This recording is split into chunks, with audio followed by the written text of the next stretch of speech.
दोस्तों, decoding narcissism, narcissist की ऐसी की तैसी कि आज के इस वीडियो में आपका स्वागत है।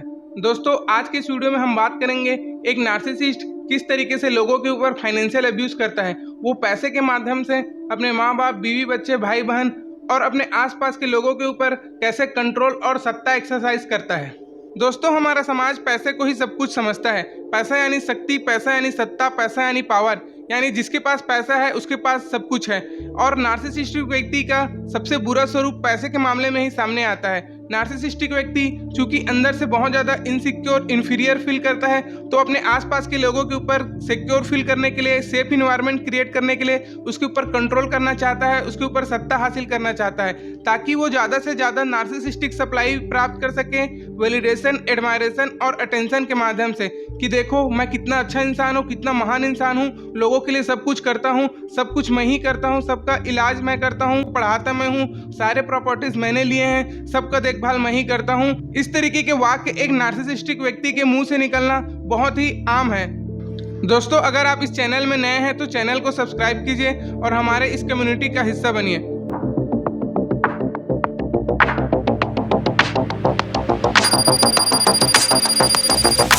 एक नार्सिसिस्टिक व्यक्ति परिवार का सोल ब्रेड विनर होने को भी इंजॉय करता है। अगर उसकी पत्नी जॉब करती है तो उसको भी वो स्ट्रेटेजिकली उसका जॉब छोड़वा देगा, और जॉब छोड़ने के बाद जब परिवार का बर्डन उसके ऊपर आएगा तो वो सबके सामने ये ड्रामा करेगा, विक्टिमाइज करेगा कि वो कितना कुछ कर रहा है। दोस्तों, एक नार्सिसिस्टिक व्यक्ति पैसा कमाने के मामले में भी माहिर होता है। Lack of empathy, entitlement, manipulation, exploitation और abuse, lack of moral values, इन सब के माध्यम से एक नार्सिसिस्टिक व्यक्ति इफरात पैसा बना सकता है। दोस्तों, आज के टाइम में पैसा सांस लेने जितना इंपॉर्टेंट है, और एक नार्सिसिस्टिक व्यक्ति किसी भी रिश्ते में पैसे को कंट्रोल के रूप में एक्सरसाइज करता है और टॉक्सिक तरीके से यूज करता है। इसी कारण जो इस ट्रैप में फंसे हुए हैं, इस चक्र से आजाद नहीं हो पाते और किसी भी रिश्ते में नार्सिसिस्टिक को बार बार उसको मौका देते रहते हैं, क्योंकि वो उस चक्र में फंसे हुए रहते हैं। दोस्तों, नार्सिसिस्ट के साथ हर रिश्ता ट्रांजैक्शनल होता है, यानी लेन देन का होता है, सौदेबाजी का होता है। अगर वो आपको कुछ दे तो उसके मन में एक लेजर बुक चलता रहता है, बही खाता चलता रहता है कि मैंने इसको इतना दिया, मैंने उसको इतना दिया, मैंने उसको इतना दिया।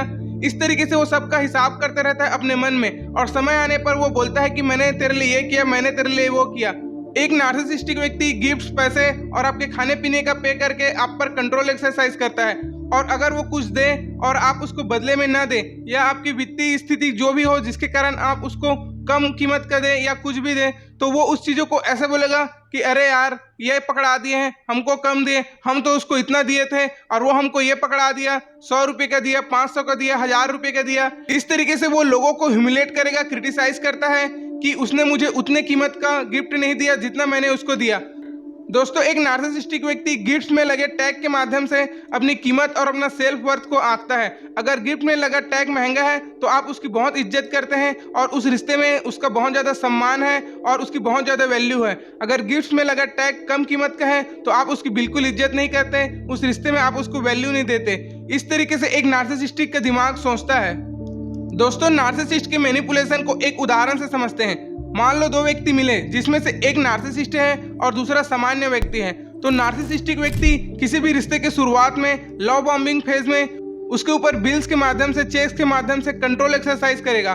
खाने पीने का सबका बिल वो पे कर देगा, उसके लिए गिफ्ट्स ले देगा, उसके लिए चॉकलेट्स ले देगा, वो जहां भी जाएगी या जाएगा उसके लिए सामान खरीदेगा। इस तरीके से धीरे धीरे सामने वाले को लत लगा देगा। और दोस्तों, हमेशा हमें ये बात याद रखनी चाहिए कि there is no free lunch. अगर वो आप पे कुछ कर रहा है तो बाद में इन चीजों को वसूलेगा, और उसकी कीमत होगी आपकी आजादी, आप पर कंट्रोल।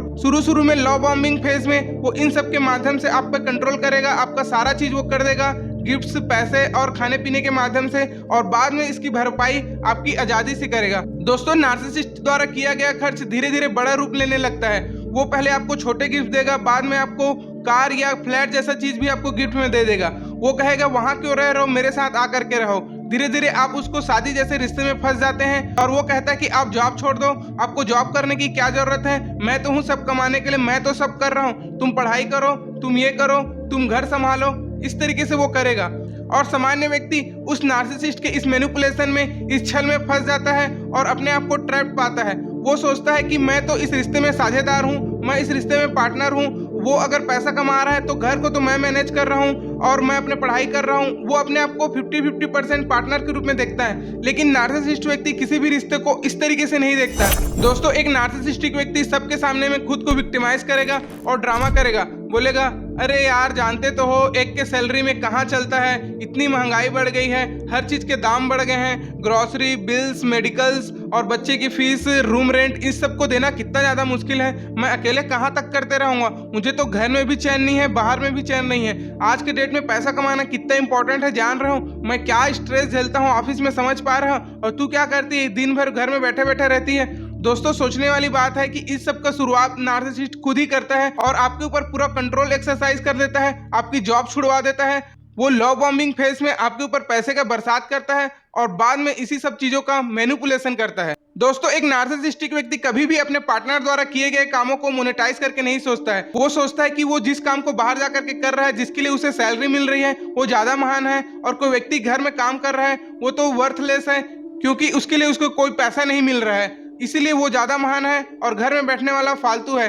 दोस्तों, एक नार्सिसिस्टिक व्यक्ति इस तरीके से वादा करता है कि मैं तुम्हारा बिजनेस सेटअप कर दूंगा, बिजनेस में लोन ले दूंगा, मैं तुम्हारे पढ़ाई में फीस भर दूंगा। धीरे धीरे वो अपने पार्टनर को अपने ऊपर आर्थिक रूप से निर्भर बना लेता है और धीरे धीरे उसका साथी, उसका पर्सनल असिस्टेंट, उसकी नौकरानी और उसका बिस्तर पार्टनर सब बन जाता है। और धीरे धीरे एक नार्सिसिस्टिक व्यक्ति अपने साथी की आजादी और गरिमा को पूरी तरीके से खींच लेता है। दोस्तों, एक नार्सिसिस्टिक व्यक्ति सबको चिल्ला चिल्ला कर बताएगा कि सब कुछ मैं अकेले ही करता हूँ, सब कुछ मेरे ऊपर ही निर्भर है, सब कुछ मैं करता हूँ, मैंने अपने लिए घर लिया, गांव में घर लिया, जमीन लिया, अपने भाइयों के लिए जमीन लिया, सबका इलाज मैं कर रहा हूँ, सब बच्चे को मैं पढ़ा रहा हूँ, सबका देखभाल मैं कर रहा हूँ, सबके लिए कपड़ा लत्ता भी मैं ले रहा हूँ, सबके लिए खाने पीने ग्रोसरी सबका व्यवस्था भी मैं ही अकेले ही कर रहा हूँ। इस तरीके के वाक्य एक नार्सिसिस्टिक व्यक्ति के मुंह से निकलना बहुत ज्यादा आम है।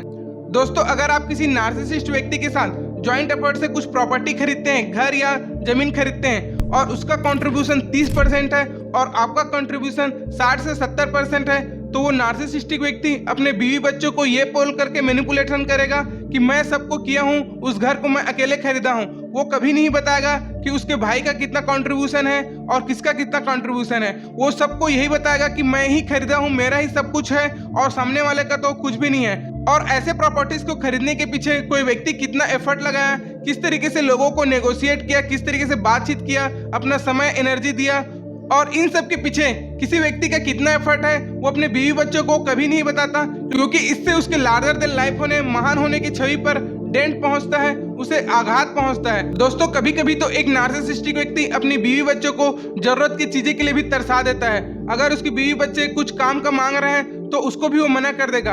अगर उसके बच्चे साइकिल या टीवी के लिए जिद कर रहे हैं कि मेरे लिए साइकिल ले दो या टीवी ले दो, तो उसको भी पैसा रहने के बावजूद भी नहीं खरीदता है, क्योंकि रूल नंबर 1, पैसा यानी कंट्रोल, पैसा यानी पावर। और नार्सिसिस्टिक व्यक्ति इस सब के माध्यम से लोगों के ऊपर कंट्रोल करता है, अपने बीवी बच्चे के ऊपर कंट्रोल करता है। उसे एक तरीके का सैडिस्टिक प्लेजर मिलता है कि लोग उसके ऊपर इकोनॉमिकली डिपेंडेंट हैं, लोग उससे पैसा मांग रहे हैं, उसकी बीवी पैसा मांग रही है, उसके बच्चे पैसा मांग रहे हैं और वो सब उसके ऊपर डिपेंडेंट है। इस सब से नार्सिसिस्टिक व्यक्ति को एक अलग ही सैडिस्टिक प्लेजर मिलता है, उसे इन सब में मजा आता है कि वो सब चीज को कंट्रोल कर रहा है, क्योंकि वो अंदर से बहुत ज्यादा इनसिक्योर और इंफीरियर फील करता है। इसीलिए अपने आसपास के इन्वायरमेंट पे कंट्रोल एक्सरसाइज करने के लिए इस तरीके का मैनिपुलेशन और वो छल करता है। दोस्तों, एक नार्सिसिस्ट व्यक्ति सबको सामने से पैसा देगा। इसका मकसद ये नहीं होता कि वो आपको हेल्प कर दे, इसका मकसद ये होता है कि वो आपको कंट्रोल एक्सरसाइज करे, कि वो आप पर पैसा दे रहा है, आपको कंट्रोल कर रहा है। दोस्तों, ऐसे सिचुएशन में अगर आप पैसा ले तो दिक्कत और पैसा न ले तो दिक्कत। अगर आप पैसा ले तो वो सबके सामने में ये बताएगा कि वो कितना महान है,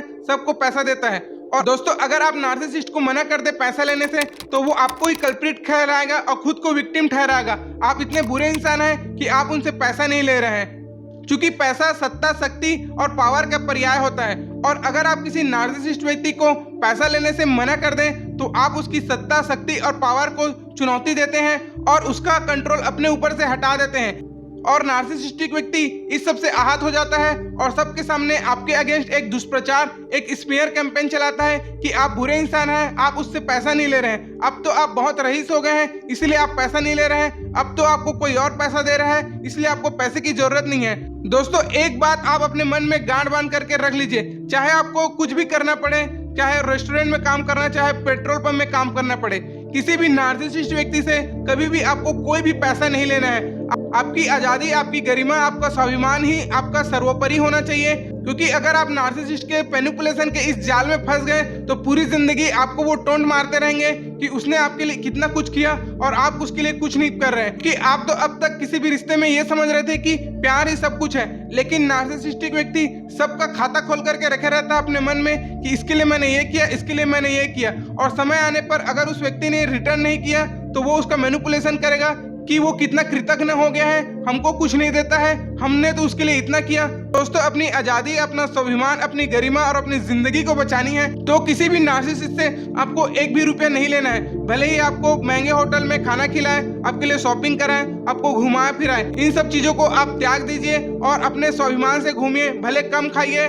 स्वाभिमान से खाइए, भले 2-4 कपड़ा कम पहनिए, लेकिन स्वाभिमान से पहनिए, सर ऊंचा करके जिए। और कभी भी किसी नार्सिसिस्ट के ऊपर पैसे के मामले में निर्भर न रहे, क्योंकि आपकी आजादी, आपका कंट्रोल, आपकी पूरी जिंदगी एक नार्सिसिस्टिक व्यक्ति पैसे से कंट्रोल करता है।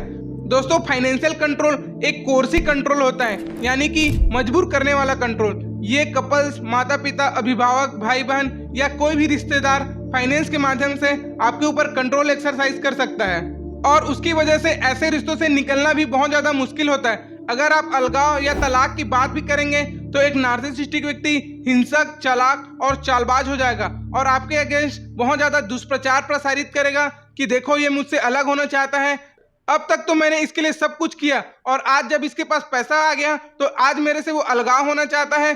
इस तरीके से आपके अगेंस्ट वो दुष्प्रचार प्रसारित करेगा, स्मीयर कैंपेन चलाएगा। जो लोग वित्तीय रूप से कमजोर होते हैं उनके लिए नार्सिसिस्ट के इस विशेष साइकिल से निकलना लगभग नामुमकिन होता है। दोस्तों, जब नार्सिसिस्ट का सच आपके सामने में आता है तो आप खुद को कोसते रहते हैं कि मेरी ही गलती थी, मैं क्यों उससे पैसा लिया, मैं क्यों फाइनेंशियली उस पर निर्भर हुआ।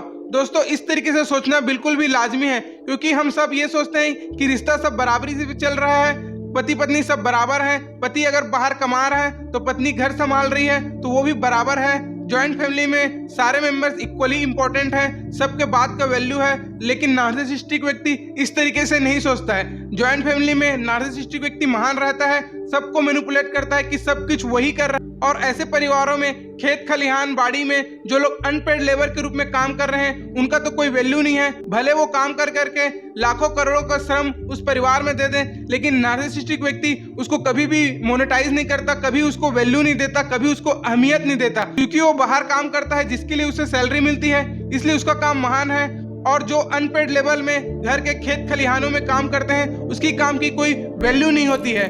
दोस्तों, किसी भी रिश्ते में फाइनेंशियल अब्यूज घरेलू हिंसा की तरह होता है। अगर आप मेरी बातों में से किसी एक से भी रेजोनेट करते हैं, किसी एक से भी रिलेटेड फील करते हैं, तो मैं आपसे यही कहूंगा कि आप नार्सिसिस्ट के पिंजरे से आजाद हो जाइए। भले कम कमाइए लेकिन आजाद जिए, सर उठा के जिए, स्वाभिमान से जिए। तो दोस्तों, आज का वीडियो बस यहीं तक था। मैं उम्मीद करता हूं कि इस वीडियो से आपको इन कठिन लोगों से डील करने में कुछ हेल्प जरूर मिले। और अंत में मेरी एक ही सलाह है कि नार्सिसिस्ट के बनाए गए दुष्चक्र और उसके पिंजरे से आजाद हो जाइए। जल्दी मिलेंगे अगले वीडियो में, तब तक के लिए बाय बाय। खुश रहिए, मस्त रहिए, हौसला बनाए रखिए और मेहनत करते रहिए।